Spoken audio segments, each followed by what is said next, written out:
Thank you very much, Mr. Testmaster. I have the privilege of introducing Scott Chair. He has been a licensed financial advisor for over 15 years. As a certified financial planner, he has counseled people representing modest means to extreme wealth. He runs the gamut. At a recent conference of financial planners, he was reminded that the truly wealthy never consider money to be the most important thing to pass on to their children or their heirs. Yet money is what garners all the attention in his profession. Today, Scott would like to challenge you to rethink your bottom line. What assets are you adding up in your net worth statement? Today, Scott will present You Are a Millionaire.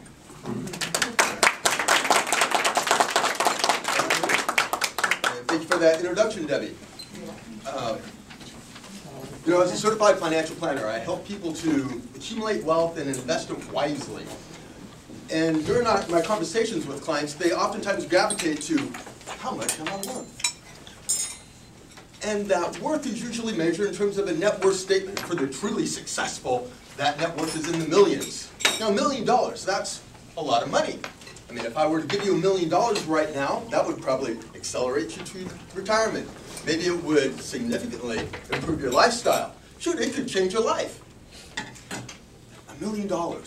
What would you do if you were given $1 million? What would you do for $1 million right now? Now, play along with me if you will. I have a research group, and they've got some grant money for working with handicapped people. As a matter of fact, they have a client right now. He's blind. And they have $1 million that they will give to you if you will volunteer to donate your 2 eyes. Anyone willing to take advantage for a good cause, to help somebody else, for $1 million to donate your eyes? No, thank you. My wife said that was kind of a gross example. But how much would it take? They have some flexibility in the grant money. Anybody? Okay, all right, so your health, your body, your sight is rather important. Let's go on to a different study group then.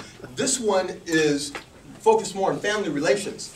And they're looking for a volunteer that's got children between the ages of 10 to 15 years of age. Anyone in that group? No, I've got 5 in that category. Anyone else?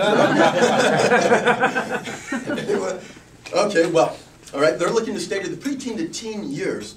And they're willing to give out of the grant funds another $1 million up front if you'll give them the authority to surround your children in that age group with a new set of peer groups that are drug users and pushers.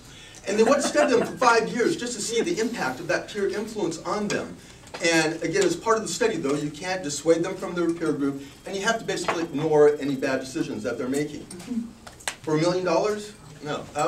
Is there a price that you can put on that for that study? No. That's what I was afraid of. Okay, well, we have a third group. This one is studied more into the ethics of politics and corporate finance. I know sometimes those words don't go together, ethics, but they're studying that arena. And they want to launch a advertising campaign. I'm sorry, different group. The corporate finance one wants to, launch an advertising campaign promoting you through all forms of media, television, radio, newspaper, internet blogging, to identify you as the next Bernie Madoff for your profession, a liar, cheater, and swindler, and see what is the impact on that. Now, it's only a 1-year study. They'll do this advertising for 1 year, but they have to watch you for 5 years, and you can't renounce the claims, but they will provide for all legal defense if needed. Anyone would like $1 million for that study to participate? No. Okay, so your reputation is perhaps worth more than that. Okay, well, forget other people then.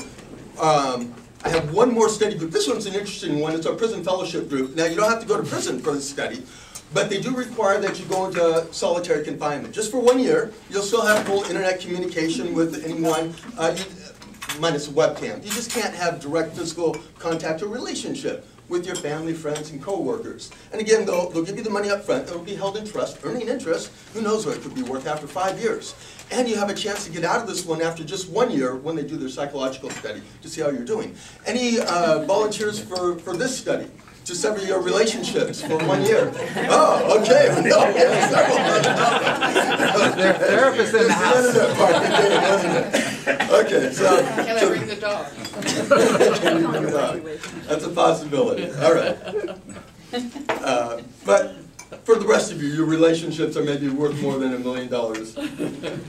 My last group requires a rather personal question, and I almost hesitate to ask this, but you don't have to raise your hands on this, but just for yourselves, this is for those of you that consider yourselves to be committed to your faith, whether it's Christianity, Judaism, Muslim, or whatever, that you are a committed person to that faith.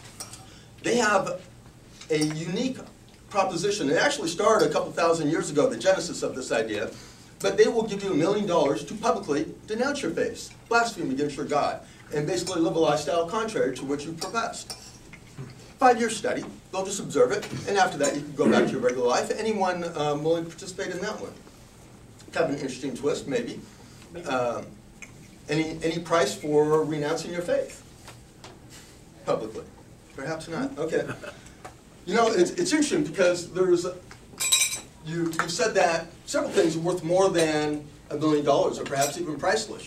Your health, your family, children, relationships, your good word, your reputation, and your faith. I challenge you, though, to think about some of the people that maybe we place up on top as being successful.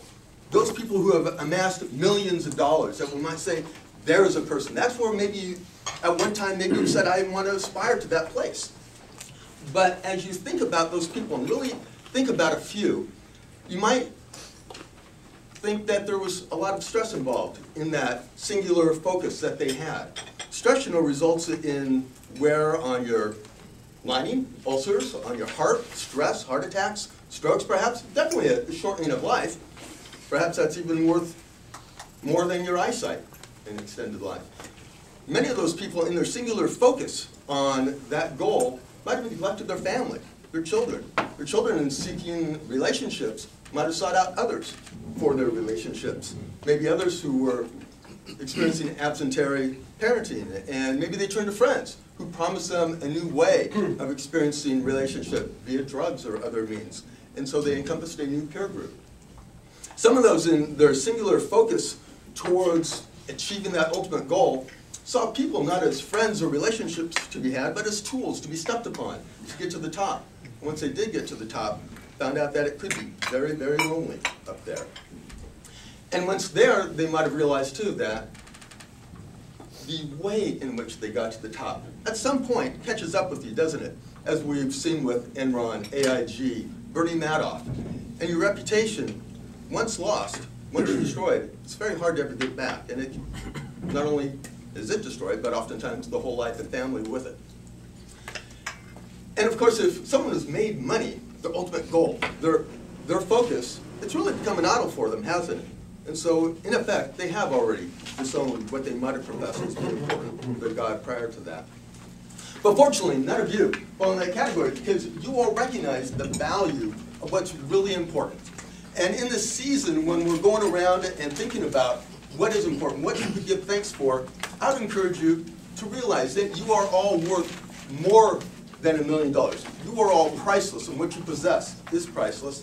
And encourage the others as we go through this Thanksgiving, this Christmas, this Hanukkah and holiday season to remind one another, you are blessed. Thank you.